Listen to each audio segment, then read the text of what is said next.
Yeah, mo ti wà ń bẹ̀.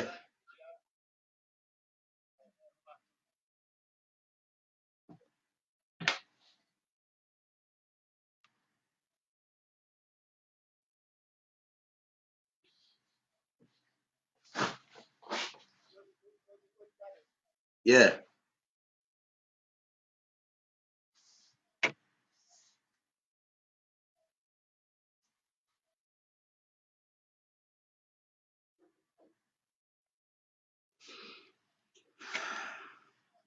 Ẹ jẹ́ kí a gbàdúrà. Ọlọ́run tó dá ọ̀run ayé,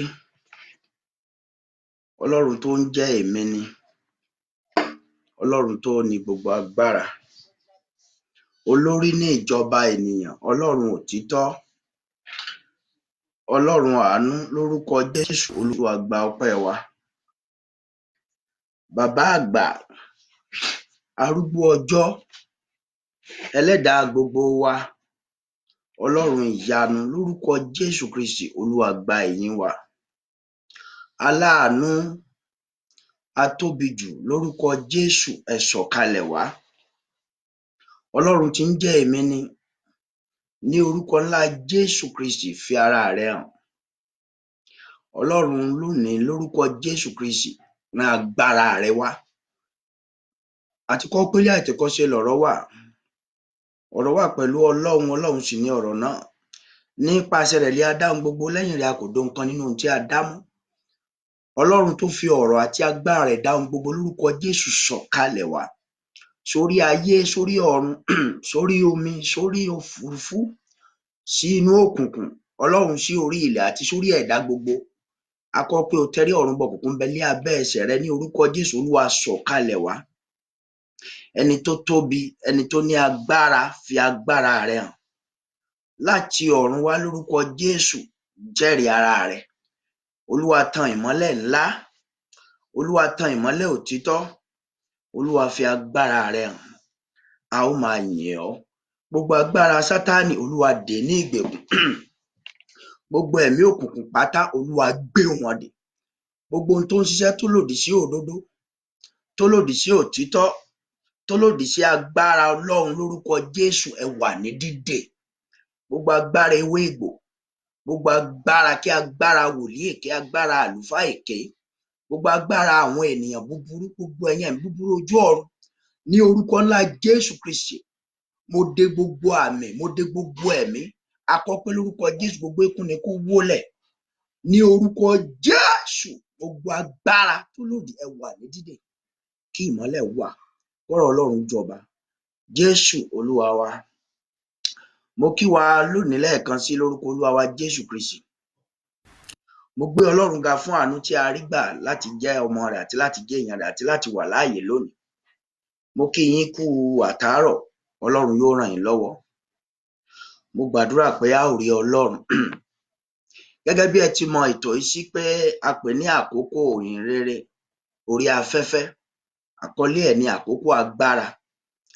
Ojú ewé jẹ́ ojú ewé láti bá ènìyàn sọ̀rọ̀, láti sọ ọ̀rọ̀ ẹ̀rí Ọlọ́run. Ojú ewé jẹ́ ojú ewé láti sọ ọ̀rọ̀ ẹ̀rí ìhìnrere Jésù Kristi.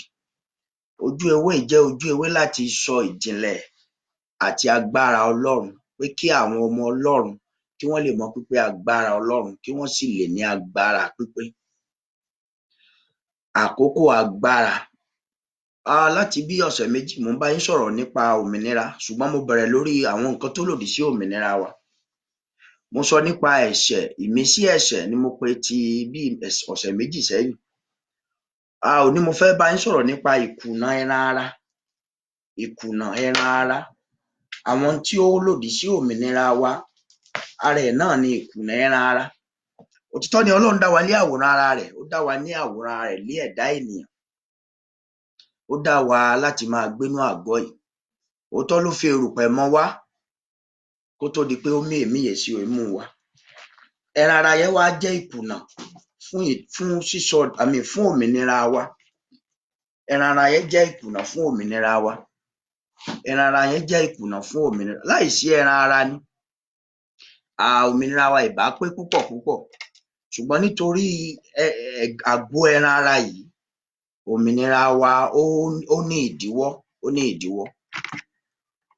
Àkókò agbára, àkókò agbára. Ẹ jẹ́ kí n ka Bíbélì kíákíá láì ní gbà yín ní àkókò. Tá bá wo ìwé Gálátíà gẹ́gẹ́ bí a ti ń kà á bọ̀, orí ìkarùn-ún ẹsẹ̀ ìkíní. Ìwé Gálátíà, Galatians chapter 5 from verse 1. Orí ìkarùn-ún ẹsẹ̀ ìkíní. Galatians chapter 5 from verse 1.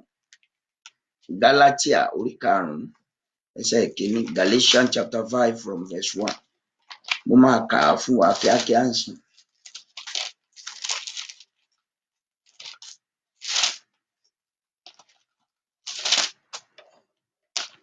Àkókò agbára. Nínú ọ̀rọ̀ Ọlọ́run ni agbára rẹ̀ wà. Agbára Ọlọ́run ni ọ̀rọ̀ Ọlọ́run.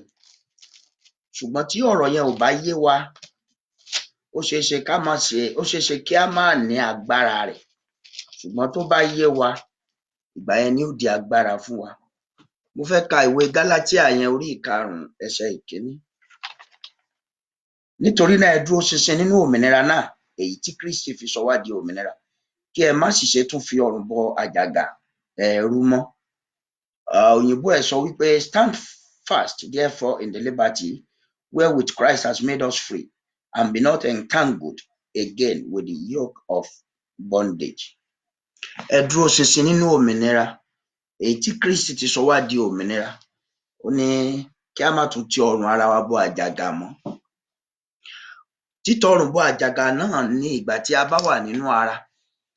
Ìgbà tí a bá wà nínú ara náà nígbà tí a máa ń dẹ́ṣẹ̀ náà. Ẹran ara òun ló fi àyè gba ẹ̀ṣẹ̀. So nínú ara tí ẹ̀dá bá wà nínú ara, ó máa ń ṣòro fún wọn láti lè practice òmìnira wọn. Ó máa ń ṣòro fún yàn láti lè lo agbára Ọlọ́run toró wà nínú ara, toró wà nínú ẹran ara. Mo fẹ́ ka ibi mélòó kan nínú Bible náà kíá. Ẹ jẹ́ ká wo ìwé 1 Corinthians yẹn chapter 15. Ìwé Kọ́ríńtì kìíní orí ìkẹẹ̀dógún, chapter 15 from verse 47 to 50. 1 Corinthians chapter 15 from verse 47 to 50. 1 Corinthians chapter 15 from verse 47 to 50. Masarika kíákíákíá.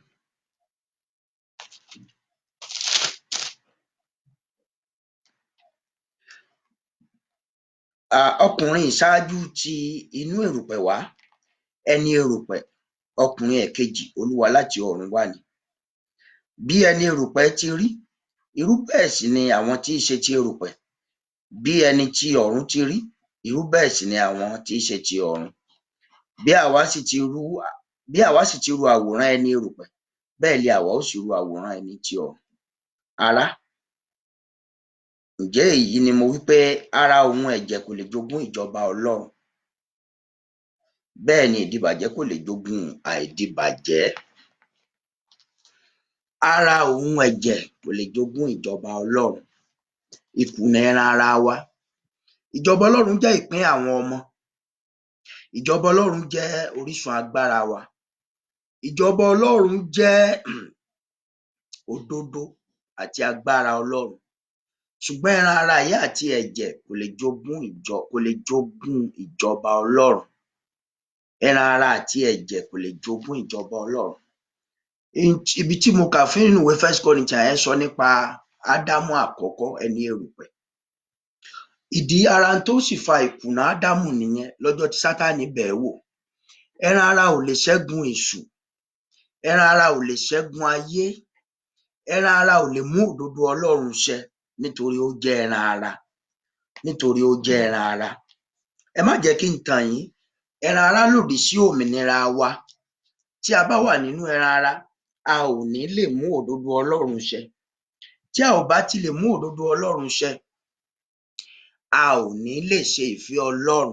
Tí a kò bá dẹ̀ ti lè ṣe ìfẹ́ Ọlọ́run, a ò lè múnú Ọlọ́run dùn. Tí a kò bá dẹ̀ ti múnú Ọlọ́run dùn, kò lè ṣeé ṣe fún wa láti lo agbára Ọlọ́run. Nígbà tí a bá kíyèsí òdodo Ọlọ́run tí à ń ṣèfẹ́ Ọlọ́run, ìgbà yẹn náà ni agbára Ọlọ́run máa ń farahàn. Ìgbà yẹn ni agbára Ọlọ́run máa ń farahàn. Ìkùnà ẹran ara àkókò agbára. Ẹran ara ń dí èmi àti ìwọ lọ́wọ́ láti lo agbára Ọlọ́run. Ẹran ara jẹ́ ìdènà wa láti lè wà nínú ẹ̀mí. Ẹran ara ó jẹ́ ìdènà wa láti rí agbára Ọlọ́run lò. Ìkùnà ẹran ara ni mò ń bá wa sọ̀rọ̀ lénìí. Ìkùnà ẹran ara. Mo fẹ́ ka ìwé Róòmù yẹn, orí 9 ẹsẹ̀ 8. Romans chapter 9 verse 8. Romans chapter 9 verse 8. I want to read Romans chapter 9 verse 8.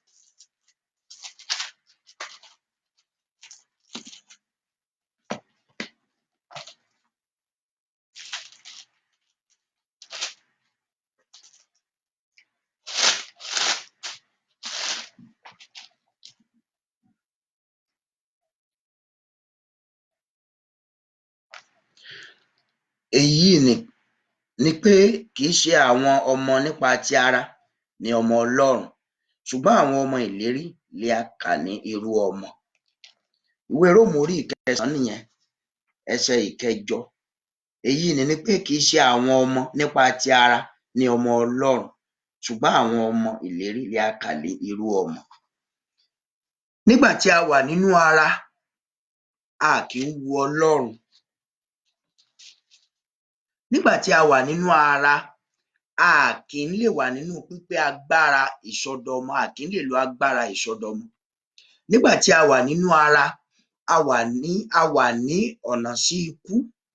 Nígbà tí a wà nínú ara, a wà ní ibùdó tí èṣù lè tètè gbámú, tí èṣù lè yálò. A wà nínú àgọ́ tí èṣù lè ṣẹ́gun. Tí ẹ̀dá bá wà nínú ara, ohunkóhun tá a bá ṣe nínú ara ó máa ń kùnà, ó máa ń lòdì, kì í tẹ́ Ọlọ́run lọ́rùn, kì í ṣe ìfẹ́ Ọlọ́run. Ibi tí mo kà yẹn, Romans chapter 9 yẹn, verse 8 yẹn, ó ní èyí ni pé kì í ṣe àwọn ọmọ nípa ti ara ni ọmọ Ọlọ́run, ṣùgbọ́n àwọn ọmọ ìlérí lè a kà ní irú ọmọ. Wíwà nínú ara wa, nígbà tí a bá wà nínú ara, a ò lè múfẹ̀ẹ́ Ọlọ́run ṣẹ. Ọlọ́run ò rí wa bí ọmọ nígbà yẹn, nítorí a ò ní lè ṣèfẹ́ Ọlọ́run, a kò lè rí Ọlọ́run pẹ̀lú. Ìkùnà ẹran ara. Ìkùnà ẹran ara. Ẹ jẹ́ kí n sáré ka Bíbélì díẹ̀ fún yín ká tó wá sọ̀rọ̀ díẹ̀. Ẹ jẹ́ ká wo ìwé Róòmù kan náà, orí 9 ẹsẹ̀ 19. Romans chapter 9. Romans chapter 6 verse 19. Romans chapter 6 verse 19. Romans 6:19.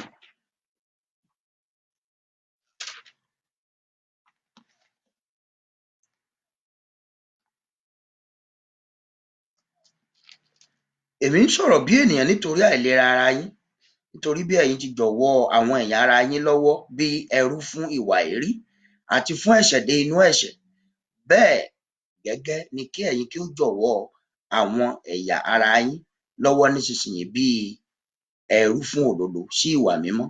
Nítorí nígbà tí ẹ̀yin jẹ́ ẹrú ẹ̀ṣẹ̀, ẹ̀yin wà ní òmìnira sí òdodo. Ǹjẹ́ èso kí ni ẹ̀yin a ní nígbà náà nínú ohun tí ojú ń tì yín sí nísinsìnyí? Nítorí òpin nǹkan wọn ni ikú ni. Verse 32 ni ṣùgbọ́n nísinsìnyí tí a sọ yín di òmìnira kúrò nínú ẹ̀ṣẹ̀, tí ẹ̀yin sì di ẹrú Ọlọ́run, ẹ̀yin ní èso yín sí ìwà mímọ́ àti òpin rẹ̀ ìyà ẹnípẹ̀kun.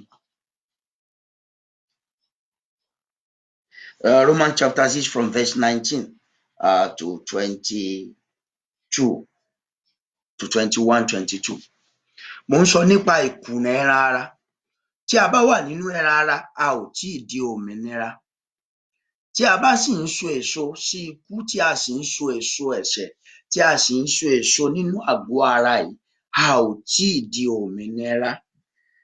Èṣù mọ̀ dáadáa pé tí òun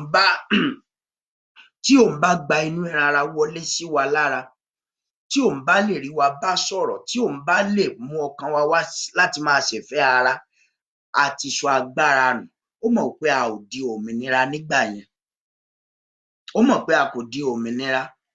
So tí èèyàn bá wà nínú ara, èèyàn lè jẹ́ ọmọ Ọlọ́run nípa ìgbàgbọ́, ṣùgbọ́n tí èèyàn bá wà nínú ara, kò kò ṣeé ṣe láti mú ìfẹ́ Ọlọ́run ṣẹ, kò ṣeé ṣe láti rí Ọlọ́run, kò ṣeé ṣe láti lo agbára Ọlọ́run, kò ṣeé ṣe láti di òmìnira. Ìkùnà ẹran ara ó lòdì sí agbára Ọlọ́run, ó lòdì sí òmìnira wa, ó lòdì sí ìṣẹ́gun wa, ó lòdì sí ṣíṣe ìfẹ́ Ọlọ́run. Ó jẹ́ ìkùnà púpọ̀. A ò lè ṣe ìfẹ́ Ọlọ́run nínú ẹran ara. Ibi tí mo kà yẹn, ó sọ bí a ṣe ń so èso nínú ẹran ara sí èérí nígbà tí a kò tíì di òmìnira. Òun retí pé nígbà tí a bá di òmìnira tán, à wá so èso yẹn sí ìwà mímọ́. Àkókò agbára. Ọ̀pọ̀lọpọ̀ jẹ́ ọmọ Ọlọ́run lónìí, wọ́n sì ń lọ sílé Ọlọ́run, wọ́n ń ka Bíbélì ṣùgbọ́n wọn ò tíì dòmìnira síbẹ̀. Gbogbo ìgbà tá a bá ti wà nínú ẹran ara, gbogbo ìgbà tá a bá ti ń ṣe ìfẹ́ ẹran ara, ẹ má jẹ́ n tàn yín, ó lòdì sí òmìnira. A ò tíì dòmìnira, a ò tíì di òmìnira. Ó ní Dáfídì ṣe sọ nínú ìwé Sáàmù pé nígbà gbogbo ni ẹ̀ṣẹ̀ mi, ó ní nínú ẹ̀ṣẹ̀ ni a lóyún mi tí a sì bí mi, nígbà gbogbo ni ẹ̀ṣẹ̀ mi sì ń bẹ nínú mi. Ìgbà tó wá dé sáà ó ní fi ẹ̀mí òmìnira rẹ gbé mi ró. So when you are still sinning in this, sinful nature, when you are still in this sinful nature, sinning, that is quite against your independence, your freedom. So at that particular time, you won't be able to do the will of God. You won't be able to see God. You won't be able to know God. So that is why when you are praying in the flesh, téèyàn bá ń gbàdúrà nínú ẹran ara gan, kò lè rí Ọlọ́run. Ó ló fi jẹ́ pé ọ̀pọ̀lọpọ̀ máa gbàdúrà aládùúrà àwọn ò gbà. Ọ̀pọ̀lọpọ̀ àgbàdúrà lòun ò rí ṣe páyá, alọ́lọ́run ò bá ń sọ̀rọ̀ nítorí ó wà nínú ẹran ara síbẹ̀. Gbogbo ìgbà tí ènìyàn ń ro èrò bí ènìyàn, téèyàn ń ronú gẹ́gẹ́ bí ẹ̀dá, ìgbà yẹn ó wà nínú ẹran ara ni. Ìkùnà ẹran ara tó lòdì sí òmìnira wa, tó lòdì sí ìsọdọmọ wa. Mo fẹ́ ka 1 Corinthians chapter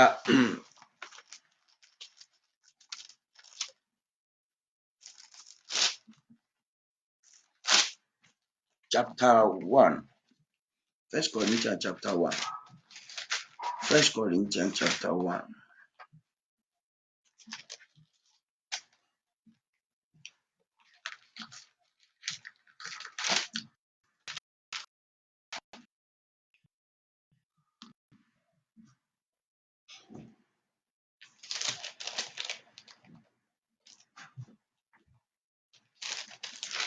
Àkókò agbára.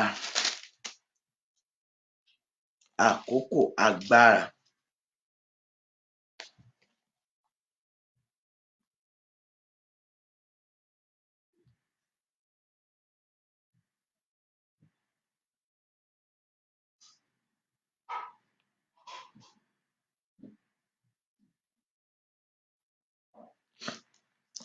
First Corinthians chapter 1 verse 29 says that no flesh should glory in his presence.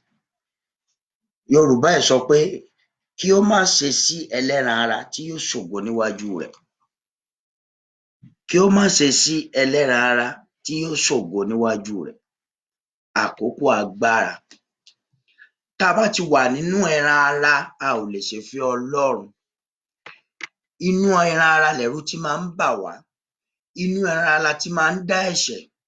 Inú ẹran ara la ti máa ń ronú bí ènìyàn.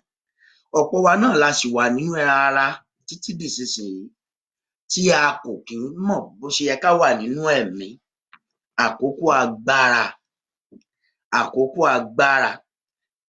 Tí ènìyàn bá wà nínú ara, Bíbélì ní kò lè wu Ọlọ́run.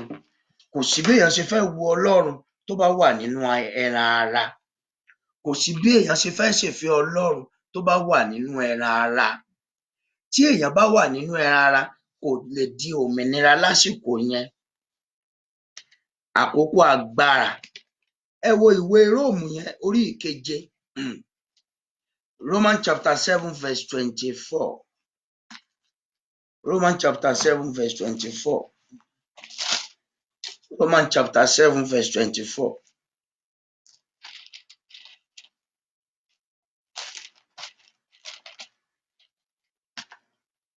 Mo fẹ́ kà níbí, ó ní èmi ẹni òṣì Ta ni yóò gbà mí lọ́wọ́ ara ikú yìí? Kó tó débẹ̀ yẹn ó ní ṣùgbọ́n bí ó bá ṣe pé ẹ jẹ́ kí n kà láti verse 14.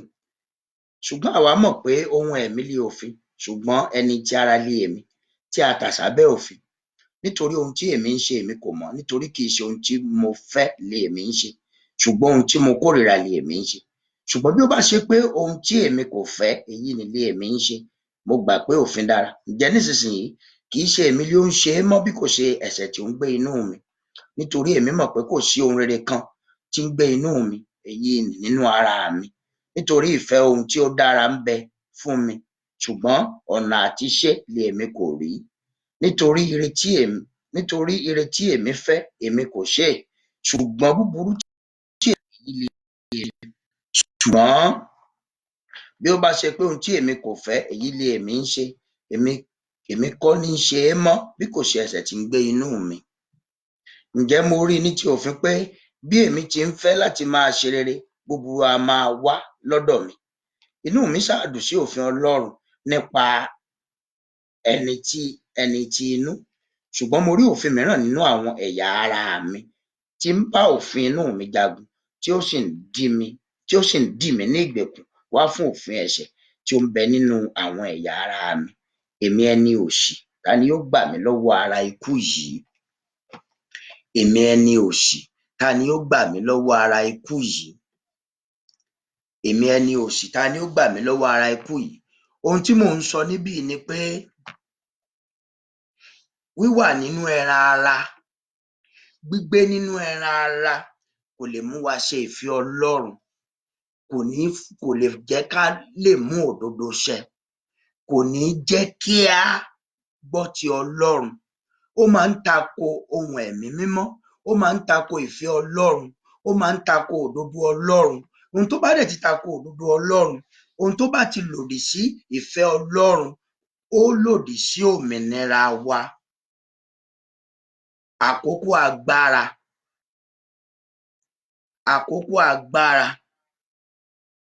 Ohun tí mò ń sọ ni pé Ọlọ́run Jésù gbà wá là láti di òmìnira ni.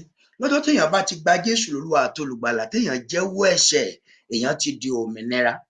Now, ṣùgbọ́n èṣù máa ń lo ọgbọ́n kan láti mú wa ní ìdè padà.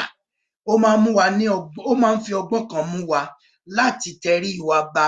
Ó máa ń fẹ́ fi wá sínú ìdè, kò kì í fẹ́ ká rí Ọlọ́run. Ìdí nìyẹn, ó máa ń mú ìmísí ẹ̀ṣẹ̀ wá. Ó ní mo sọ ní last week, tó lọ farahàn nínú ọgbà Édẹ́nì, tó mú ìmísí ẹ̀ṣẹ̀ wá fún wọn kí wọ́n lè ṣe ìfẹ́ ti èṣù, kán lè kùnà Ọlọ́run. Now, bẹ́ẹ̀ ni mò ń sọ lénìí náà pé ìkùnà ẹran ara, ìdíwọ́ ẹran ara, ó lòdì sí ìfẹ́ Ọlọ́run, kò kì í jẹ́ ká lè ṣe ìfẹ́ Ọlọ́run. Ohunkóhun tó bá ti lòdì sí ìfẹ́ Ọlọ́run, ohunkóhun tó bá ti ń tako òdodo, ẹ má jẹ́ kí n tàn yín, sí òmìnira wa ni. Ní ọjọ́ Jésù Kristi fúnra rẹ̀, Sátánì lọ bá a pé kó lè ṣe ìfẹ́ ti ara. Ẹ rántí Jésù Kristi nígbà tó ń gbàdúrà ní ọgbà Gẹ́stímánì, ó ní Olúwa ìbá ṣe é ṣe kí aago ìrékọjá, nítorí ó rí ìfòòró yẹn, ó rí wàhálà yẹn pé ìfòòró yìí mà le, wàhálà yìí mà le. So Jésù wá ń wò wípé ṣé kò ní sàn báyìí kí òun kúkú kí aago ìrékọjá. So kò fẹ́ kí ìṣẹ̀lẹ̀ yẹn ṣẹlẹ̀ nítorí ó rí ẹ̀rù, nítorí ó rí wàhálà àti ìfòòró tó ń bọ̀ ní ọ̀kánkán. Ẹran ara nìyẹn. Whereas tí ò bá jẹ́ kí ìfẹ́ yẹn ṣẹ, tí ò bá kú bí Jésù ṣe sọ, tí ò bá ṣẹ̀sìn tó yẹ kó ṣe yẹn, tí a ò bá fà á láṣọ ya, tí a ò bá nà á, tí a ò bá jẹ́ níyà, ó máa ń nira lótìítọ́ láti ṣèfẹ́ Ọlọ́run. Ìdí yẹn tẹ́ ẹran fi tètè máa ń respond. Ẹran ara máa sọ ni pé ó jẹ́ sá, ó jẹ́ má ṣe é, ṣé wọ́n ló yẹ kí irú eléyìí ṣẹlẹ̀ sí? Nítorí ẹran ara ó máa ń lòdì sí mímú ìfẹ́ Ọlọ́run ṣẹ. Now, ṣùgbọ́n Jésù Kristi padà sínú ẹ̀mí kíákíá pé Olúwa ìfẹ́ tìrẹ ni kó ṣẹ. When we are doing the will of God, when we are in the right path of God, tá a bá ń ṣe ìfẹ́ Ọlọ́run, tá a bá wà nínú ìfẹ́ Ọlọ́run, tá a ń ṣe ìfẹ́ Ọlọ́run, ó máa ń ní ẹran ara yìí lára. Ṣùgbọ́n gbà tí a bá ń ṣe yẹn, ìgbà yẹn la wà nínú òmìnira tí Kristi sọ wá dà. Ìgbà yẹn la wà nínú ẹ̀mí, ìgbà yẹn la wà nínú agbára Ọlọ́run, ẹlòmíì ò mọ̀ yàtọ̀ nínú kéèyàn wà nínú ara àti nínú ẹ̀mí. Ẹlòmíì máa ń ka báíbù, ìfún báíbù á máa kà nípa ara, nínú ara. Ọ̀pọ̀lọpọ̀ ọmọ Ọlọ́run lénìí ni wọn ò mọ̀ yàtọ̀ tó wà láàrin wíwà nínú ara àti wíwà nínú ẹ̀mí. Àkókò agbára, tí o bá lè mọ̀ bí a ti ń wà nínú ẹ̀mí, wàá mọ̀ láti ṣe ìfẹ́ Ọlọ́run. Tí o bá mọ̀ láti ṣe ìfẹ́ Ọlọ́run, ìgbà yẹn ni òmìnira rẹ pé, ìgbà yẹn lo wà nínú Ọlọ́run, ìgbà yẹn lo wà nínú agbára, ìgbà yẹn lo wà nínú ẹ̀mí. Kò dẹ̀ sí téèyàn ṣe nínú ẹ̀mí kíákíá tí ò ní jẹ́ ìtẹ́wọ́gbà. Àkókò agbára, àkókò agbára. Nínú ìwé Róòmù orí 7 ó ní ta ni ó gbà mí lọ́wọ́ ara kíkú yìí? Nítorí ohun tí mi ò fẹ́ ni mò ń ṣe.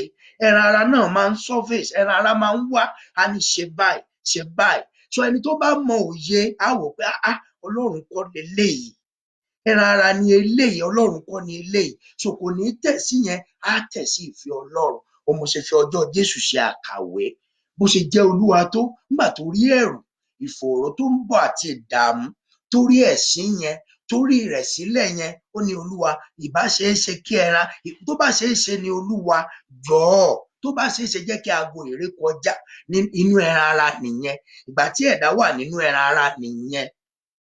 Ohunkóhun tó bá ti tako ìfẹ́ Ọlọ́run, ohunkóhun tó bá ti tako òdodo Ọlọ́run, ohunkóhun tó bá ti tako òtítọ́ Ọlọ́run, ohun tó bá ti tako ìfẹ́ tòótọ́, ẹran ara ni.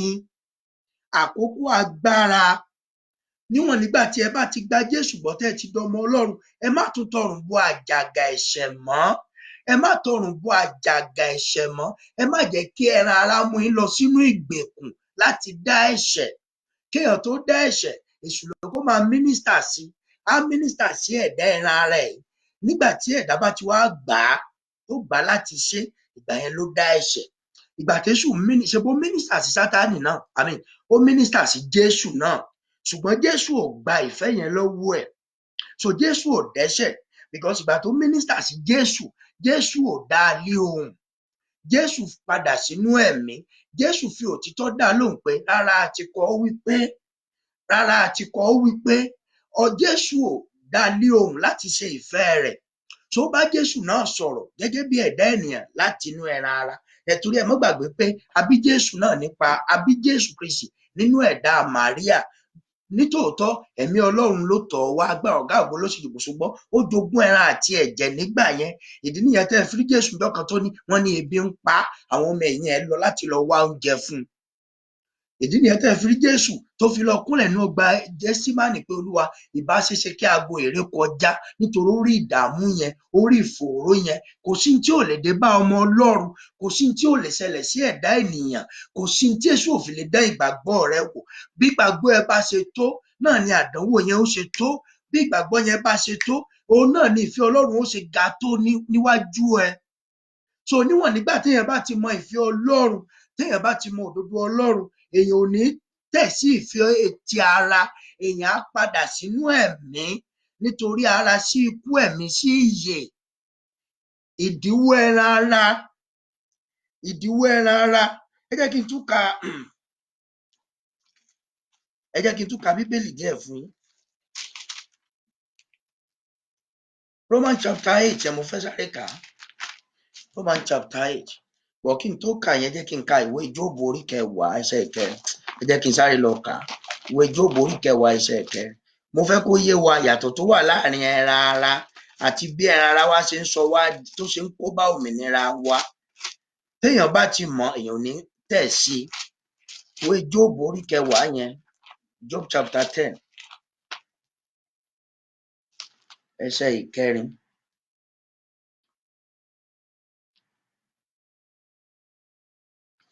Ó ní ojú rẹ ìhà ṣe ojú ènìyàn bí? Tàbí ìwọ a máa ríran bí ènìyàn ti ń ríran? Ẹ ti rí, ọ̀tọ̀ ni bí Ọlọ́run ti ń ríran, ọ̀tọ̀ ni bí èèyàn ti ń ríran. Now, tí èèyàn bá fi ẹran ara ṣe nǹkan, ẹlòmíràn tó bá sùn, inú ẹran ara ló ti máa sùn, á lálàá burúkú. Bẹ́ẹ̀ ni, ẹlòmíràn tó bá fẹ́ ṣe ohunkóhun, inú ẹran ara ló ti máa ṣe. Téèyàn bá ṣe ohunkóhun nínú ẹran ara, èso ẹ̀ sí ìparun ni, kò ní èrè, kò lè bí agbára Ọlọ́run, kò lè bí òdodo Ọlọ́run. Ìránṣẹ́ Ọlọ́run míì á mínísítà nínú ẹran ara, ìránṣẹ́ Ọlọ́run míì á hùwà nínú ẹran ara. Gbogbo ohun tá a bá ṣe nínú ẹran ara kì í ṣe ìfẹ́ Ọlọ́run, kì í ṣe ìfẹ́ Ọlọ́run. Ẹ jẹ́ kí n tún sáré ka Psalm 73 verse 26. Psalm 73 verse 26. Psalm 73.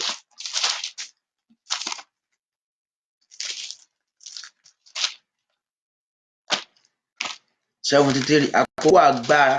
Ẹ má jẹ́ ká gbàgbé àkòrí wa pé àkókò láti gba agbára, àkókò láti ní agbára Ọlọ́run. 73 verse 26. Verse 26. Ẹran ara mi àti àyà mi di àárẹ̀ tán, ṣùgbọ́n Ọlọ́run ni àpáta àyà mi àti ìpín mi láéláé. Ẹran ara mi àti àyà mi di àárẹ̀ tán. Èṣù lágbára lórí ẹran ara, èṣù lágbára lórí àyà. Ẹlòmíà ní ọkàn mi sọ fún mi pé ọkàn mi sọ fún mi pé I have a motive that says. Yes, sometimes you may listen to that, but it's not the final saying, it's not the truth. You still have to listen to God. You still have to know how to listen to the Spirit of God. Ohun tí mò ń sọ ni wípé ohunkóhun tí a bá ṣe nínú ẹran ara kì í ṣe pípé ìfẹ́ Ọlọ́run, kì í ṣe pípé ìfẹ́ Ọlọ́run, kì í ṣe pípé ìfẹ́ Ọlọ́run. Ohunkóhun tí a bá ṣe nínú ẹran ara. Ìwé Jóòbù orí 9 ó ní a bí ènìyàn sínú làálàá. Bíbélì sọ nínú ìwé Mátíù ó ní Ọlọ́run mọ̀ pé ènìyàn búburú ni ènìyàn kò gbé ara lé wọn. He knows that when you are in the flesh, there is nothing of good that can come out of it. Téèyàn bá ti wà nínú ẹran ara ẹ̀, kò sí bá a ṣe fẹ́ tẹ́ Ọlọ́run lọ́rùn. Kò sí téèyàn lè ṣe nínú ẹran ara. Tó o gbàdúrà nínú ẹran ara kò lè tẹ́ Ọlọ́run lọ́rùn. O kọrin nínú ẹran ara kò lè tẹ́ Ọlọ́run lọ́rùn. Ohunkóhun téèyàn, even if you sow a seed, even with the flesh, téèyàn bá sow seed pẹ̀lú ẹran ara kò lè tẹ́ Ọlọ́run lọ́rùn. Téèyàn bá sàdá mẹ́wàá nínú ẹran ara kò lè tẹ́ Ọlọ́run lọ́rùn. Whatever you do in the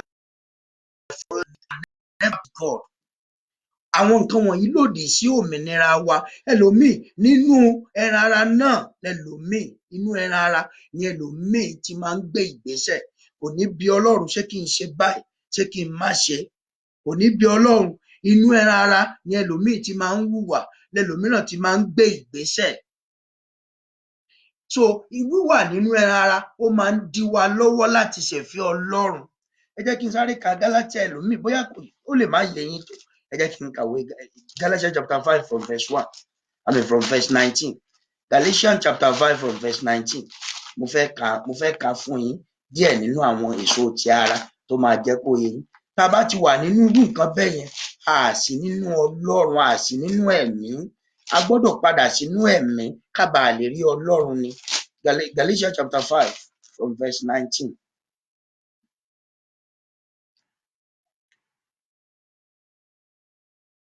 Ẹ jẹ́ kí n bẹ̀rẹ̀ láti verse 15.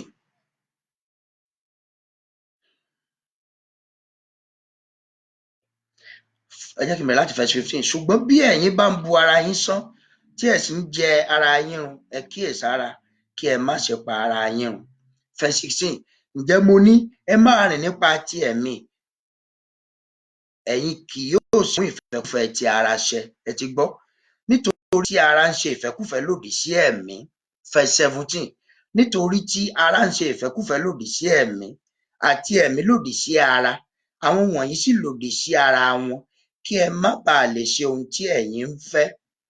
Verse 18 ní ṣùgbọ́n bí a bá ń ti ọwọ́ ẹ̀mí ṣamọ̀nà yín, ẹ̀yin bẹ̀rù òfin. Tí a bá ń ti ọwọ́ ẹ̀mí ṣamọ̀nà yín, ẹ̀yin kò sí lábẹ́ òfin. Ǹjẹ́ àwọn iṣẹ́ tí ara ń farahàn? Ẹ máa wò ó. Àwọn iṣẹ́ tí ara mo fẹ́ sọ tí í ṣe ìwọ̀nyí: panṣágà, àgbèrè, ìwà èérí, wọ̀bìà, ìbọ̀rìṣà. Ṣé ẹ ti rí? Even ìbọ̀rìṣà ìṣe ti ara ni, kò ń ṣe ìṣe ti ẹ̀mí. Òṣó, ìríra, ìjà, ìlara, ìbínú, asọ̀, ìṣọ̀tẹ̀ àti àdámọ̀, àrankàn, ìpànìyàn, ìmọtípara, ìréde òru àti irú wọn nì. Àwọn ohun tí mo wí fún yín tẹ́lẹ̀, gẹ́gẹ́ bí mo ti wí fún yín pé tẹ́lẹ̀ rí pé àwọn tí ń ṣe nǹkan báwọn ni kì yóò jogún ìjọba Ọlọ́run. Ẹran ara, ìkùnà ẹran ara, ìdíwọ́ ẹran ara. Ọmọ Ọlọ́run gbọ́dọ̀ dú lẹ́yìn tí o gba Jésù gbọ́ tán. Ọmọ Ọlọ́run gbọ́dọ̀ dú ní gbogbo ọ̀nà láti gba agbára Ọlọ́run. Ọmọ Ọlọ́run gbọ́dọ̀ dú ní gbogbo ọ̀nà láti máa kíyèsí ọ̀rọ̀ Ọlọ́run, láti máa wà nínú ọ̀rọ̀ Ọlọ́run, láti máa mú ọ̀rọ̀ Ọlọ́run lò, láti máa wà nínú ẹ̀mí nípa kíkíyèsí ọ̀rọ̀ Ọlọ́run. Ìdí nìyẹn tá a bá gba Jésù Kristi gbọ́, tí a kò bá ní agbára Ọlọ́run, tí a kò bá ní agbára Ọlọ́run, a ò ní lè mọ̀ fẹ́ Ọlọ́run, a ò ní lè ṣèfẹ́ Ọlọ́run.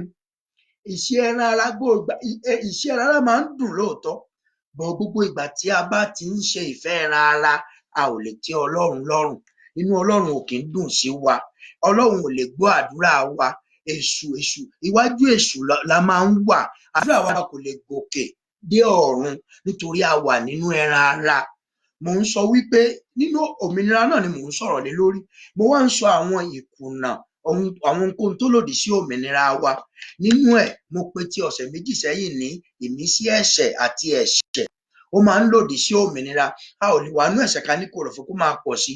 Tọ̀sẹ̀ yìí tí mò ń sọ ni ìdíwọ́ ẹran ara. Gbogbo ìgbà tí a bá ti ń wà nínú ẹran ara, kíyèsí, à ń ṣe lòdì sí òmìnira wa. Tí èèyàn ò bá ti wà ní òmìnira, ó wà nínú ìdè, ó wà nínú ìgbèkùn. Téèyàn ò bá ti wà ní òmìnira, ẹrú ẹ̀ṣẹ̀ ní lákòókò yẹn, ẹrú èṣù ní lákòókò yẹn. So ẹran ara yìí, ó máa ń tà wá fún èṣù, ó máa ń tà wá fún òkùnkùn, ó máa ń tà wá fún ọ̀tá. So ohun tí mo kà ní ìwé Gálátíà orí 5 ẹsẹ̀ 19 sàlẹ̀ yẹn, ó sọ àwọn ohun ti ara. So gbogbo ìgbà tá a bá ti ń ṣe ìbọ̀rìṣà, oṣó, ìjà, ìrunú, àrankàn, ìbínú, gbogbo ẹ̀bẹ̀ yẹn, gbogbo yẹn, Bíbélì ń jẹ́ kó yé wa wípé ìṣe ẹran ara ni. Àwọn nǹkan wọ̀nyí lòdì sí òmìnira wa. Ó ní àwọn ìṣe ti ara farahàn tí ṣe wọ̀nyí: panṣágà, àgbèrè, ìwà eríwọ̀bìà, ìbọ̀rìṣà, oṣó, ìríra, ìjà, ìlara, ìbínú, asọ̀, ìṣọ̀tẹ̀, àdámọ̀, àrankàn, ìpànìyàn, ìmutípara, ìréde òru àti irú wọn nì. Gbogbo àwọn nǹkan ẹran ara yìí, ó máa ń lòdì sí ìsọdọmọ wa.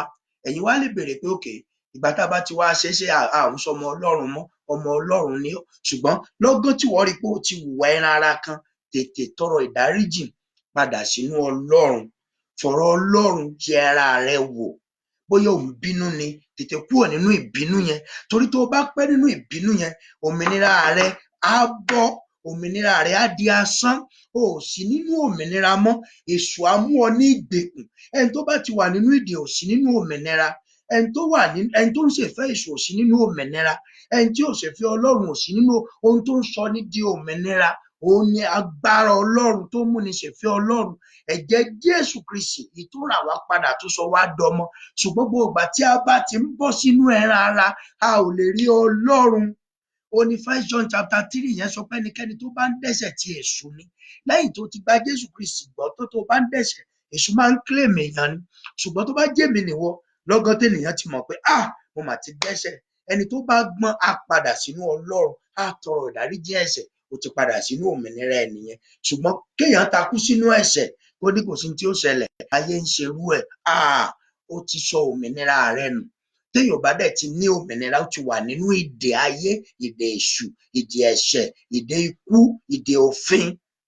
So tí a ó bá di òmìnira, a gbọ́dọ̀ kíyèsí ìfẹ́ Ọlọ́run. Tí a ó bá di òmìnira, a gbọ́dọ̀ dúró nínú òmìnira tí Jésù pè wá sí. A gbọ́dọ̀ wá sí Jésù pè wá sí. Àkókò agbára. Ẹran ara ò lè tẹ́ Ọlọ́run lọ́rùn. Ẹran ara ò lè wo Ọlọ́run. Ẹran ara ò lè ṣèfẹ́ Ọlọ́run. Ẹ jẹ́ kí n kàwé ìwé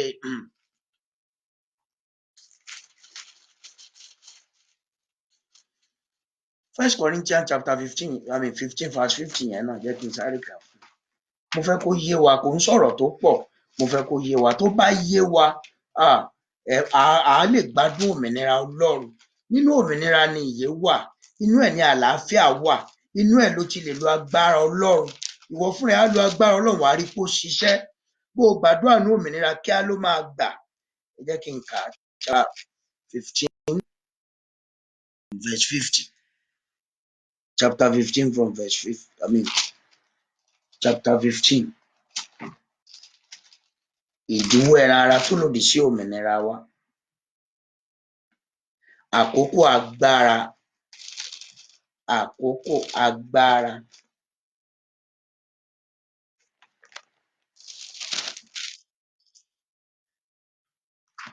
Mo fẹ́ kà á láti verse 47. Ọkùnrin ìṣáájú tinú erùpẹ̀ wá, ẹni erùpẹ̀, ọkùnrin èkejì Olúwa láti ọ̀run wá ni.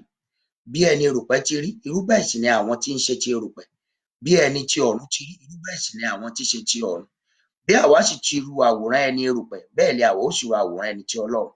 Ará, ǹjẹ́ èyí ni mo wí pé ara ohun ẹ̀jẹ̀ kò lè jogún ìjọba Ọlọ́run, bẹ́ẹ̀ ni ìdíbàjẹ́ kò lè jogún àìdíbàjẹ́. Kíyèsí ohun ìjìnlẹ̀ ni mo sọ fún yín, gbogbo wa kì yóò sùn, ṣùgbọ́n gbogbo wa ni a ó pa láradà. Ara àti ẹ̀jẹ̀ kò lè jogún ìjọba Ọlọ́run. Ẹ jẹ́ kí n ka ìwé Jòhánù gangan fún yín. Ìwé Jòhánù orí ìkíní yẹn, John chapter 1. Ẹ jẹ́ kí n kà fún yín. Mi ò ní gbà wá lákòókò, mo mọ̀ pé àkókò wa ti ń lọ. John chapter 1 verse 13. John chapter 1 verse 13 ó ní àwọn ẹni tí a bí kì í ṣe nípa ti ẹ̀jẹ̀ tàbí nípa ti ìfẹ́ ẹran ara. Ẹ jẹ́ kí n ka verse 12 fún yín. Ṣùgbọ́n iye àwọn tí ó gbà, àwọn ló fi agbára fún láti di ọmọ Ọlọ́run. Now, wọ́n ń sọ̀rọ̀ nípa kí ló ń sọ ni di ọmọ Ọlọ́run. Ìgbàgbọ́. Iye àwọn tó gbà á gbọ́, wọ́n ní agbára. Ìgbàgbọ́ ló máa sọ wọ́n di alágbára. Ìgbàgbọ́ ó máa fún wọn ní agbára Ọlọ́run. So ẹ̀rí Ọlọ́run ni agbára Ọlọ́run. Ó wá ní iye àwọn tí ó gbà á, àwọn ló fi agbára fún láti di ọmọ Ọlọ́run. Àní àwọn náà tí ó gba orúkọ rẹ̀ gbọ́. Ó wá ní àwọn wo wá ni o. Verse 13. Àwọn ẹni tí a bí kì í ṣe nípa ti ẹ̀jẹ̀ tàbí nípa ti ìfẹ́ ara, bẹ́ẹ̀ ni kì í ṣe nípa ti ìfẹ́ ènìyàn, bí kò ṣe nípa ìfẹ́ ti Ọlọ́run. Àwọn ẹni tí a bí tí kì í ṣe nípa ti ẹran tàbí ẹ̀jẹ̀, kì í ṣe nípa ti ìfẹ́ ènìyàn, ṣùgbọ́n ìfẹ́ ti Ọlọ́run. Iye wọn ni ọmọ Ọlọ́run. Iye wọn ni wọ́n ní òmìnira. Mo ń sọ nípa ìdíwọ́ ẹran ara. Ntí ẹran ara, ìdènà ẹran ara nínú ayé ọmọ Ọlọ́run. Ẹran ara, ìdènà ẹran ara nínú ayé onígbàgbọ́. Iṣẹ́ tí ẹran ara yìí ń ṣe ò kéré. Tẹ́ bá gbọ́ pé àjẹ́ jẹ́ èèyàn, ẹran ara náà gbà wọlé. Nítorí nípa ẹran ara ni wọ́n á mú dá ẹ̀ṣẹ̀. So a gbọ́dọ̀ máa tẹ́tí sí ẹran ara tí a ò bá ti fẹ́ sọ òmìnira wa nù. A ò gbọ́dọ̀ máa tẹ́tí sí ẹran ara tí a ò bá ti fẹ́ sọ agbára wa nù. A ò gbọ́dọ̀ máa tẹ́tí sí ẹran ara bí a ò bá ní agbára Ọlọ́run, tí a ò bá jogún òdodo, bí a ò bá rí Ọlọ́run, bí ìlérí ò bá ṣẹ. A gbọ́dọ̀ máa dù láti kúrò nínú ẹran ara. Níwọ̀n nígbà tá a wà nínú àgọ́ yìí, ẹran ara máa mínísítà sí wa, òótọ́ nìyẹn. Ṣùgbọ́n iye àwọn tí wọ́n gba Ọlọ́run gbọ́, iye àwọn èyí tí a ti sọ di òmìnira, wọ́n ó mọ ìyàtọ̀ láàrin ẹran ara àti ẹ̀mí. Wọ́n ó sì kíyèsí ẹ̀mí láti ṣe ìfẹ́ ti ẹ̀mí, kì í ṣe nípa ìfẹ́ ti ara. Lọ́gán tí a bá ti ń ṣe ìfẹ́ ẹran ara, ẹ má jẹ́ kí n tàn yín jẹ. A ti wà nínú ìdè, a ti wà nínú ìgbèkùn. Àdúrà ò kì í gbà ní àkókò yẹn. Kò sí béèyàn ṣe fẹ́ ṣe, nítorí nínú ara la ti gbàdúrà, kì í ṣe nínú ẹ̀mí. Nínú ẹ̀mí la ti máa ń rí Ọlọ́run. Kì í ṣe. Ẹ jẹ́ kí n ka John chapter 3 yẹn. John chapter 3, the same John. Jòhánù orí ìkẹta. Ẹ jẹ́ kí n sáré kà fún ẹsẹ̀ ìkẹfà. Èyí tí a bí nípa ti ara, ara ni. Èyí tí a sì bí nípa ti ẹ̀mí, ẹ̀mí ni. Èyí tí a bí nípa ti ara, ara ni. Èyí tí a sì bí nípa ti ẹ̀mí, ẹ̀mí ni. Ẹ jẹ́ kí n John chapter 6 verse 63 now. John 6:63. John 6:63.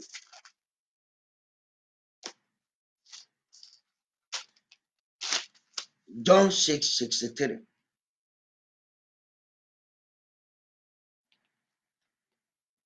Ẹ̀mí ní sọ́ni di ààyè, ara kò ní èrè kan. Ọ̀rọ̀ wọn ni tí mo sọ fún yín, ẹ̀mí ni ìyè sì ni pẹ̀lú. Ṣùgbọ́n àwọn kan wà nínú yín tí kò gbàgbọ́. Ẹ ti rí.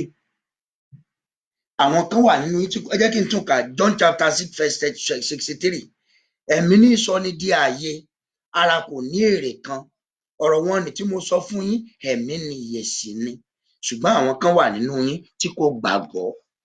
Ẹ̀mí ní sọ ara di ààyè ara kò ní èrè kan. Mo ń sọ ohun tó lòdì sí agbára rẹ nínú Kristi ni o. Mo ń sọ ohun tó lòdì sí òmìnira rẹ nínú Kristi. Mo ń sọ ohun tó máa ń tẹríwa ba fún èṣù. Mo ń sọ ohun tó ń sọ agbára Ọlọ́run di asán láyé wa. Mo ń sọ ọ̀nà tí èṣù àti òkùnkùn àti ayé gbà ráyè nínú àgọ́ wa. Mo ń sọ ọ̀nà tí oṣó àjẹ́ èmèrè lẹ́bọ olóògùn adáhùn ṣe ọ̀nà tí wọ́n ń gbà ráyè nínú ayé ọmọ Ọlọ́run ọ̀nà tí wọ́n ń gbà tẹrí wa ba ọ̀nà tí wọ́n ń gbà láti ṣẹ́gun wa ibi tí a ti ń sọ agbára wa nù. Ó gbàgbọ́ ni ọ́ ọmọ Ọlọ́run ni ọ́ lóòótọ́ ṣùgbọ́n o ti sọ agbára rẹ nù nítorí pé ò ń gbénú ẹran ara ò ń ṣe ìfẹ́ ti ẹran ara. Àkókò agbára ò lè lo agbára Ọlọ́run nínú ẹran ara. O ò lè rí Ọlọ́run nínú ẹran ara. O ò lè ṣèfẹ́ Ọlọ́run nínú ẹran ara. Tí èèyàn bá ti gbàgbọ́ èèyàn máa ń dùn láti gba agbára Ọlọ́run kó lè máa gbénú ẹ̀mí. Jésù wà nínú ẹ̀mí ní Lúùkù orí 4 yẹn nígbà tí Sátánì lọ bá lẹ́yìn àwẹ̀ 40 ọ̀sán àti òru. Jésù wà ní because he was led by the Spirit of God to the wilderness. So he was in the Spirit and you could see what he was saying to Satan, that he was talking from the Spirit of God and he was responding to Satan according to the word of God. Kò ń ṣe kí nǹkan máa ṣèyàn àbí kéṣù máa gbógun àbí káyé kan máa ṣe kéèyàn máa ní orí mi mọ̀ burú o. O ò lè fi ọ̀rọ̀ ẹnu o ò lè fi ọ̀rọ̀ asán o ò lè fi ṣẹ́gun èṣù àbí kéèyàn kan máa sunkún. Èèyàn máa ń ní ìgboyà láti kojú ìṣòro ẹni pẹ̀lú ọ̀rọ̀ Ọlọ́run. Ṣé ẹ mọ̀ pé ẹ̀rù náà ẹran ara ni? Ó láwọn kan torí ẹ̀rù wà lábẹ́ ìdè ikú. Whatever happens to you, whatever comes to your way, ohunkóhun tó bá wá sí ọ̀nà yín ohunkóhun tó bá wá sí ayé yín, it could be a challenge, it could be anything. Ìbáà jẹ́ àdánwò, ìbáà jẹ́ ayé, ìbáà jẹ́ ogun, ìbáà jẹ́ àìsàn. Ohunkóhun tó lè wá síwájú ẹ gẹ́gẹ́ bí ọmọ Ọlọ́run nípasẹ̀ ẹran ara tó lè tẹrí ẹ ba ohunkóhun lèṣù lè lò. Lọ́jọ́ Ádámù àti Éfà ẹ wo bí Jésù gbà wọlé inú ẹran ara ló gbà bá wọn. Lọ́jọ́ Jésù wà ní ibi gíga atọwọ́ ẹ̀mí darí ẹ̀ sí ijù. Ṣé mọ̀ pé ohun ara náà lèṣù mú lọ bá wọn ní ebi ń pa Jésù. Ó ní tó bá jí ọmọ Ọlọ́run ní sọ àkàrà di òkúta. Ṣùgbọ́n torí Jésù jẹ́ ẹni ẹ̀mí, Jésù kì í gbénú ẹran ara. Jésù fi ọ̀rọ̀ ẹ̀mí dá lóhùn. Ìwọ náà fi ọ̀rọ̀ ẹ̀mí dá ìṣòro ẹ lóhùn. Fi ọ̀rọ̀ ìgbàgbọ́ kojú ọ̀tá rẹ. Fi ọ̀rọ̀ ìgbàgbọ́ kojú àìsàn rẹ. Gbogbo àìsàn tó dé bá ayé yìí, èmi ni kòrónà ni, èmi ni HIV, èmi ni kánsà. Jọ̀ọ́ tí o bá jẹ́ onígbàgbọ́, ẹ wo bí tí mo kà yẹn, o ò ní bẹ̀rù ẹ̀. Èèyàn kan bí mi, ó ní bàbá kí là á ṣe sọ̀rọ̀ kòrónà ẹ̀? Mo ní kí ló kèmí kan kòrónà?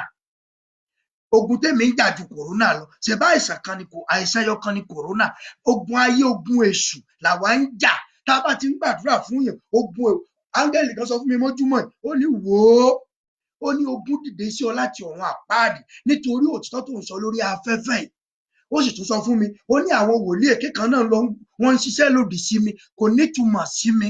Wọn ò lè ṣẹ́gun òdodo, wọn ò lè ṣẹ́gun òtítọ́. Ní tí wọn mọ̀ ni wípé ẹni bá gbàgbọ́ ti ṣẹ́gun ayé, di ó láyé ni a ti ṣẹ́gun nípa ìgbàgbọ́ nínú Jésù. Ìyẹn ju kòrónà lọ, ìyẹn ju oṣójọ lọ, ó ju àjẹ́ lọ, ó ju kánsà lọ. Ẹni bá gba Jésù gbọ́ ti ṣẹ́gun ayé. Ṣùgbọ́n tí ò jẹ́ kí ìṣẹ́gun ẹ ti farahàn ni pé ó sì ń gbénú ẹran ara. Ọ̀pọ̀lọpọ̀ ọmọ Ọlọ́run lónìí wọn lágbára Ọlọ́run. Àlá burúkú náà máa ń lá. Wọn lè gbàdúrà kan rí Ọlọ́run nítorí wọ́n sì wà nínú ẹran ara. Wọn aláyé la ó ṣe ká tó sọ̀rọ̀. Tó bá ti ń ṣe tayé kó tó ṣe ọ̀run, inú ẹran ara yìí náà ló mọ gbé. Tó bá ti wà nínú ẹran ara, o ò lè tí Ọlọ́run lọ́rùn, o ò lè rí agbára Ọlọ́run lò. Àìmọye ìránṣẹ́ Ọlọ́run, àìmọye mi ò tiẹ̀ sọ ń pàtàwọn ayé, wọn ní agbára Ọlọ́run. Wọ́n lè lágbára ayé, wọ́n lè lágbára òkùnkùn. Ìyẹn òun ṣagbára Ọlọ́run. Ní tí mo mọ̀ ni pé agbára ayé ò lè gbà wọ́n lọ́wọ́ ayé. Wọ́n máa ń bí ayé, wọ́n máa ń ṣìpẹ̀ ni. Ọjọ́ tí ayé bá ṣetán láti borí wọn, wọn ò lè bọ́ nítorí wọn ò ní agbára tó ṣẹ́gun ayé. Ìdíwọ́ ẹran ara ó lòdì sí òmìnira. Tí o bá wà nínú ẹran ara, o ò lè di òmìnira. Bí o ò bá di òmìnira, o ò lè lo agbára Ọlọ́run. Bí o ò bá di òmìnira, o ò lè ṣe ìfẹ́ Ọlọ́run. Bí o ò bá di òmìnira, má jẹ́ n tàn ọ́ jẹ, o ò lè ṣẹ́gun ayé. Ẹni wà nínú ìdè ò kì í jagun. Ẹni wà nínú ìdè ò lè jagun because o ò lè ní access sí agbára. Ẹjọ́ sẹ́ni tí wọ́n dè, sẹ́ni tó wà lẹ́wọ̀n nsìn, tó lè lo ó lè ní òun ojú ogun yà òun fẹ́ lọ gbébọn, kò ṣeé ṣe nítorí wà nínú ìgbèkùn. Ẹni bá ní òmìnira ló máa ń jagun. Ẹni bá ní òmìnira ló máa ń ṣẹ́gun. Ẹni bá ní òmìnira ló máa ń ṣèfẹ́ Ọlọ́run. Mo ń sọ nípa ìdíwọ́ ẹran ara. Mo ní ó lòdì sí òmìnira. Àkókò agbára tó bá jẹ́ ọmọ Ọlọ́run ní ọ́, òun láti wá rẹ̀ rí. Ẹlòmíà ní báwo la ṣe wá fẹ́ ṣe tá a fi lè bọ́ nínú ara. Ìgbàgbọ́ nínú Jésù ni àti gbígba àdúrà àti kíka ọ̀rọ̀ Ọlọ́run, gbígbìyànjú láti máa ṣe ìfẹ́ Ọlọ́run. Ìwọ fúnra ẹ máa béèrè. Olófin jẹ́ pé téèyàn bá lòun jọmọ Ọlọ́run tó ò ní agbára Ọlọ́run, báwo ló ṣe fẹ́ ṣèfẹ́ Ọlọ́run? Bíbélì pé ẹ̀mí Ọlọ́run tó ń tan ìfẹ́ Ọlọ́run ká wa lé ọkàn. Without the Spirit of God in you, how can you do the will of God? How can you know the will of God? Ọ̀pọ̀lọpọ̀ èèyàn ti kùnà. Bíbélì pé gbogbo èèyàn ṣẹ̀ wọ́n kùnà ogun Ọlọ́run because they don't know the right way. They don't know the right path. They don't know the will of God. Jésù sọ nínú ìwé Jòhánù, ó ní ìwọ rí mi tó tún wá nínú ìwé ìyè. After you have seen me, wọ́n tún máa gbọ́ Bíbélì, wọ́n máa kàkà sórí Bíbélì. Bíbélì fẹ́ mú ọ lọ sọ́dọ̀ Jésù ni. Ẹlòmíà máa fi Bíbélì rọrí, a máa ka Bíbélì sómi, a máa mú excuse me, mi ò ló burú, ṣùgbọ́n o ò lè ti pa àyẹn ṣẹ́gun ayé. Ọ̀rọ̀ Ọlọ́run tó bá ń kà á, nígbà tó ti ń kà tó sì ń gbàgbọ́, ó máa wá di ẹ̀rí, á di ìyè nínú ẹ, á di Jésù nínú ẹ. Ìgbà yẹn lo ní agbára Ọlọ́run, ìgbà yẹn lo di ọmọ Ọlọ́run. Gbọ́, kò ní sí agbára kan tó lè ṣẹ́gun yẹn mọ́ torí o ti ka ọ̀rọ̀ Ọlọ́run, ó ti ń gbénú ẹ. Ìyẹn ni Jésù nínú ẹ, ìyẹn ni ìyè, ìyẹn ni ẹ̀mí Ọlọ́run, ìyẹn ni agbára Ọlọ́run. Ìgbà yẹn ló di òmìnira. Gbogbo àlákàlà, àrùn ọkọ ọ̀run, gànrígbá nítorí òsì lómìnira ni. O wà nínú ìdè kan, o wà nínú ìgbèkùn kan. Ẹlòmíì ò tí ì bọ́ lọ́wọ́ àmì ìyá rẹ̀. Ẹlòmíì ò tí ì bọ́ lọ́wọ́ ègúnlé bàbá rẹ̀. Ẹlòmíì ò tí ì bọ́ lọ́wọ́, ẹlòmíì kò tí ì bọ́ ọkọ lẹlòmíì lójú ayé, ṣùgbọ́n nínú ẹ̀mí òun gan láya, ìyàwó ẹ̀ lọ́kọ nítorí kò ní òmìnira. Mo ń sọ ohun tó lòdì sí òmìnira wa. Ẹran ara lòdì sí òmìnira. Ẹ lè ṣe ìfẹ́ láyé, kò sí bẹ́ẹ̀ ṣe fẹ́ tí Ọlọ́run nínú ẹran ara. You can never please God in the flesh. It's not possible. So ẹran ara yìí, òun lòdì sí òmìnira wa. Àkókò agbára tó bá jẹ́ èmi nìwọ, èmi fúnra mi máa pinnu pé Ọlọ́run pé ẹ̀yà ara mi tó ń ṣiṣẹ́ ẹ̀ṣẹ̀ run. Ẹ jẹ́ kí n kàwé Róòmù orí 9 kí n parí lénìí, a tún tẹ̀síwájú.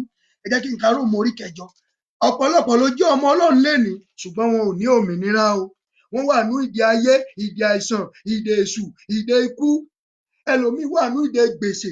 Ǹjẹ́ o jẹ́ mọ̀ pé tó o bá wà nínú òmìnira, tó o bá ń ṣe ìfẹ́ Ọlọ́run, tó o bá ní agbára Ọlọ́run, yóò kọ́ ọ bó ṣe bọ́ lọ́wọ́ gbèsè yẹn, yóò kọ́ ọ bó ṣe ṣẹ́gun ayé, yóò kọ́ ọ bó ṣe dé ìjọba ọ̀run, yóò kọ́ ọ ní ìfẹ́ Ọlọ́run, yóò kọ́ ọ bó ṣe sin Ọlọ́run. Ọ̀pọ̀lọpọ̀ ń sin Ọlọ́run nínú ẹran ara yìí, wọn ò sí nínú ẹ̀mí. Bíbélì pé àwọn tó ń sin Ọlọ́run wọn kò lè ṣàìsí ní ẹ̀mí àti òtítọ́. O ò lè sin Ọlọ́run nínú ẹran ara kí inú Ọlọ́run dùn. Ẹlòmíì á san ìdámẹ́wàá nínú ẹran ara, á lóun ò rérè ìdámẹ́wàá nítorí inú ẹran ara ló ti san. Nítẹ́lòmíì san ìdámẹ́wàá sí ni pé k'Ọlọ́run lè bless me, excuse me.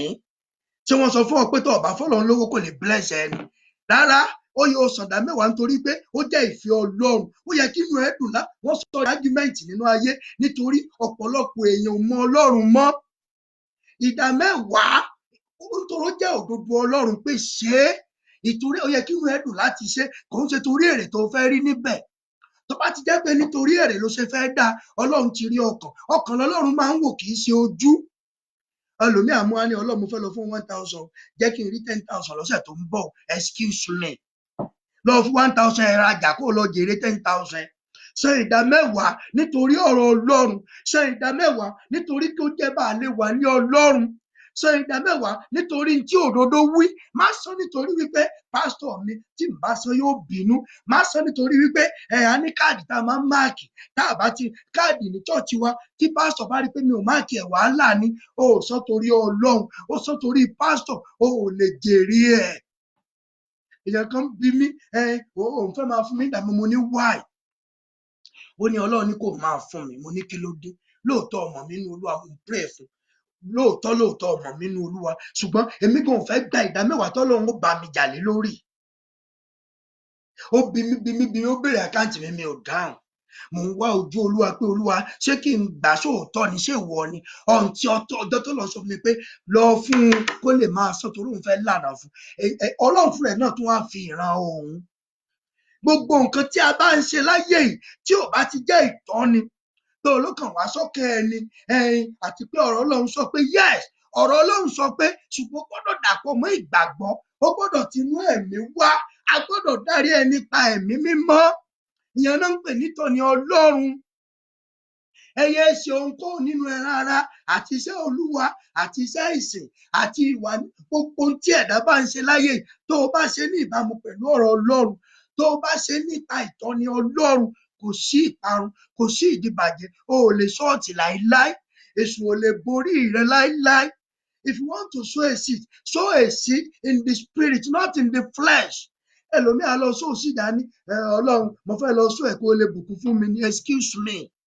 O mọ Ọlọ́run, owó ló mọ̀, èrè ló ń wá, o ò ṣe torí ìfẹ́ Ọlọ́run, o ò ṣe torí ìfẹ́ Ọlọ́run.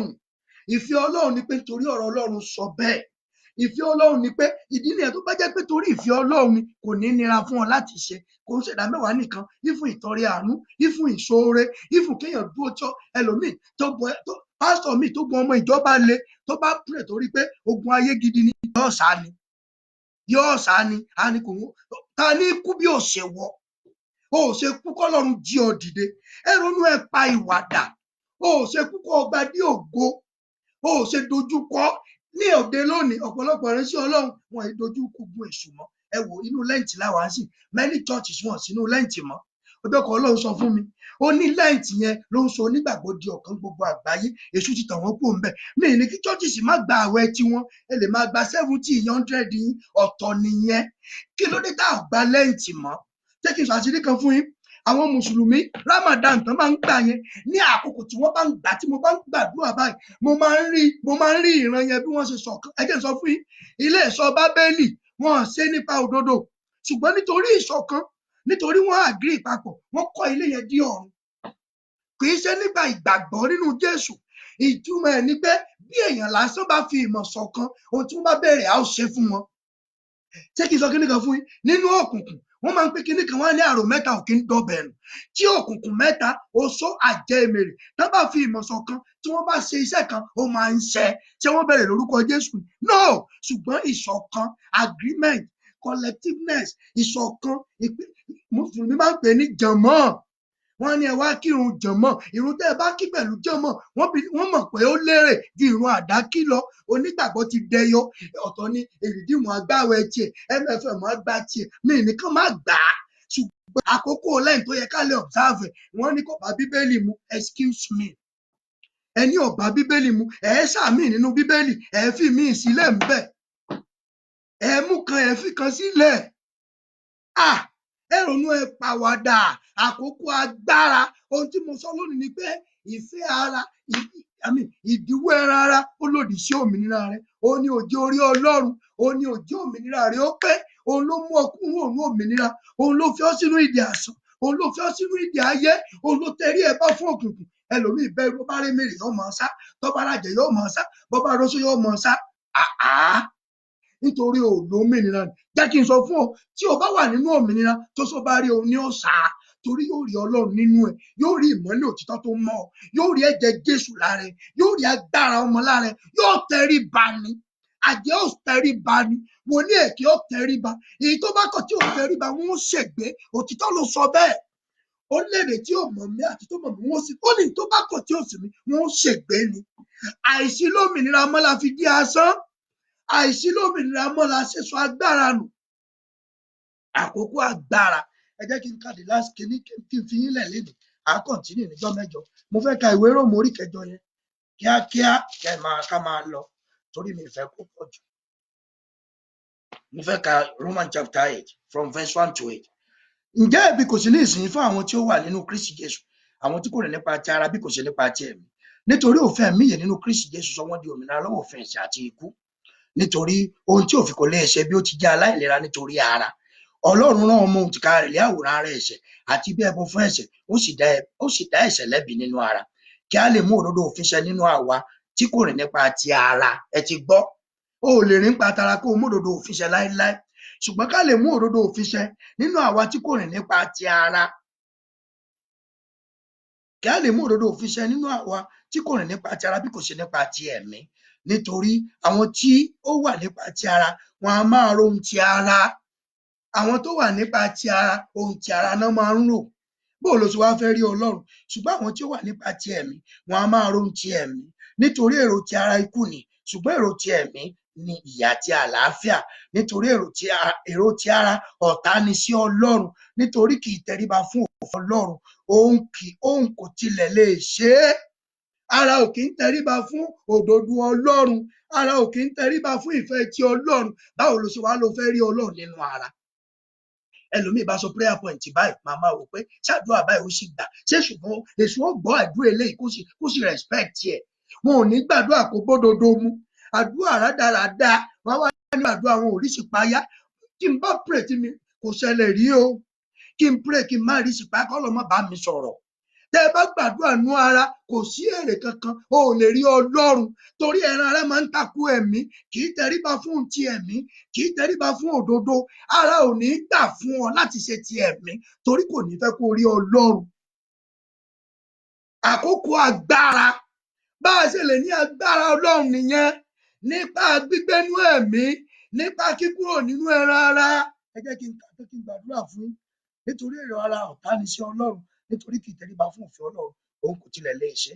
Bẹ́ẹ̀ ni àwọn tí ó wà nínú ti ara kò lè wo Ọlọ́run. Ṣùgbọ́n ẹ̀yin kò sí nínú ti ara bí kò ṣe nínú ti ẹ̀mí.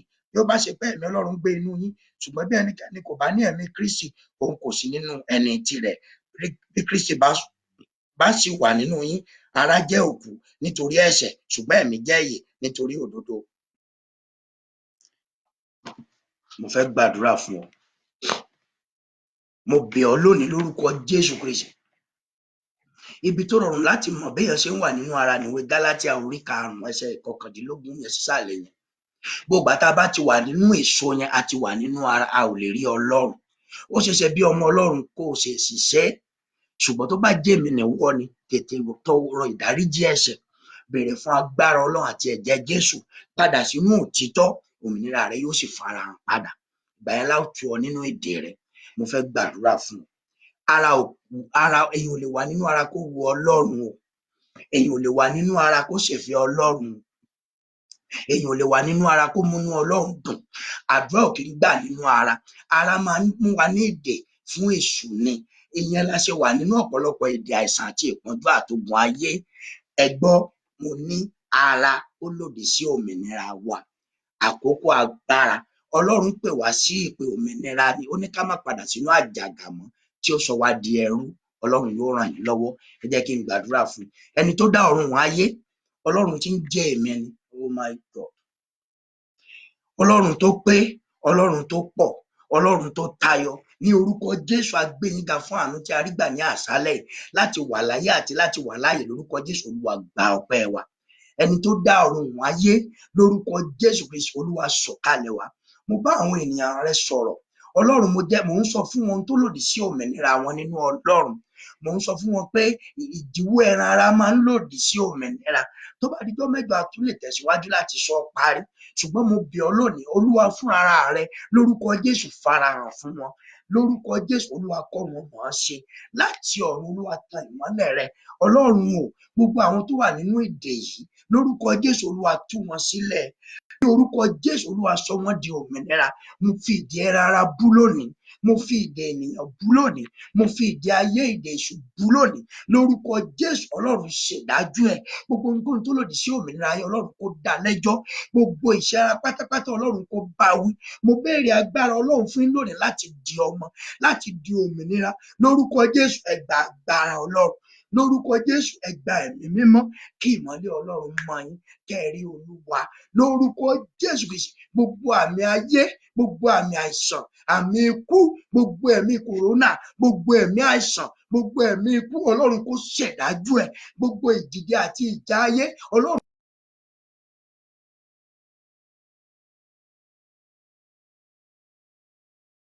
ẹ ó mọ òtítọ́, òtítọ́ yóò sọ yín di òmìnira. Ẹ gba agbára Ọlọ́run kẹ́ ẹ sì di òmìnira. Ẹ ó rí àánú gbà o. Ògo ni fún orúkọ rẹ̀, Jésù Kristi Olúwa wa. Àmín. Mo kí gbogbo yín lórúkọ Olúwa wa Jésù Kristi. A ó tún pàdé níjọ́ mẹ́jọ lórúkọ Olúwa. A ó rí àánú gbà. Ìlérí Ọlọ́run yóò ṣẹ. Ó dàbọ̀.